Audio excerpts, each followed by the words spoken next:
తెలంగాణ రాష్ట్రంలో జరగనున్న ఎమ్మెల్సీ ఎన్నికలు తీవ్ర రాజకీయ ఉత్కంఠను రేపుతున్నాయి. బీఆర్ఎస్ ఈ పోటీ నుండి పూర్తిగా వైదొలగడంతో ప్రధానంగా కాంగ్రెస్, బీజేపీల మధ్య హోరాహోరీ పోటీ నెలకొంది. 7 ఉమ్మడి జిల్లాలకు చెందిన 3 ఎమ్మెల్సీ స్థానాల కోసం 2 ప్రధాన పార్టీల నేతలు విస్తృత ప్రచార కార్యక్రమాలు నిర్వహిస్తున్నారు. బీఆర్ఎస్ పోటీ చేయకపోవడంతో పట్టభద్రులు, ఉపాధ్యాయులు ఏ పార్టీకి మద్దతు ఇస్తారనే అంశంపై ఆసక్తికర చర్చ జరుగుతుంది. ఢిల్లీ ఎన్నికల్లో విజయాన్ని సాధించిన బీజేపీ ఆ ఊపుతో తెలంగాణలోనూ ఎమ్మెల్సీతో పాటు రాబోయే స్థానిక సంస్థల ఎన్నికల్లో విజయం సాధిస్తామనే నమ్మకంతో ఉంది. అయితే ఢిల్లీ ఫలితాలు రాష్ట్ర కాంగ్రెస్ను కొంత నిరాశకు గురిచేసినప్పటికీ తెలంగాణ రాజకీయాలపై వాటి ప్రభావం అంతగా ఉండదని అధికార పార్టీ శ్రేణులు భావిస్తున్నాయి.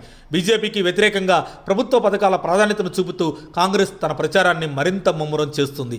బీఆర్ఎస్ ఎమ్మెల్సీ ఎన్నికల నుంచి పూర్తిగా దూరంగా ఉండడానికి రాజకీయ వర్గాలు విభిన్న కోణాల్లో విశ్లేషిస్తున్నాయి.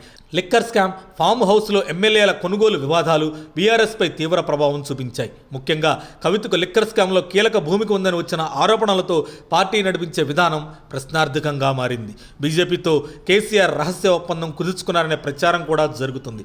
బీజేపీ ఎస్సీ, బీసీ కార్డు ఆడుతూ తెలంగాణలో ఆధిక్యం సాధించేందుకు ప్రయత్నిస్తుంది.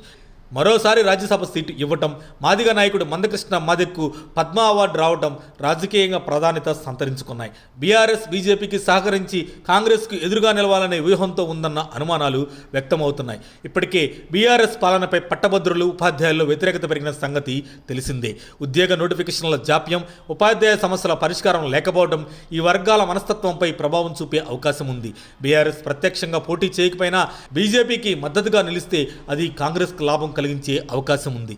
ఈసారి ఎమ్మెల్సీ ఎన్నికలు పూర్తిగా బీజేపీ వర్సెస్ కాంగ్రెస్ పోరుగా మారాయి. బీఆర్ఎస్ బహిరంగంగా పోటీ చేయకపోయినా బీజేపీకి మద్దతుగా వ్యవహరిస్తుందన్న వార్తలు చర్చనీయాంశంగా మారాయి.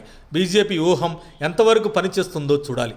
గ్రాడ్యుయేట్లు, ఉపాధ్యాయులు ఏ పార్టీ వైపు మొగ్గు చూపుతారనేదే చివరి నిర్ణయాన్ని నిర్ణయించనుంది. మరిన్ని అప్డేట్స్ కోసం మా కాయ్ టీవీని సబ్స్క్రైబ్ చేసుకోండి. మా వీడియో కనుక మీకు నచ్చినట్లయితే లైక్ చేయండి, షేర్ చేయండి.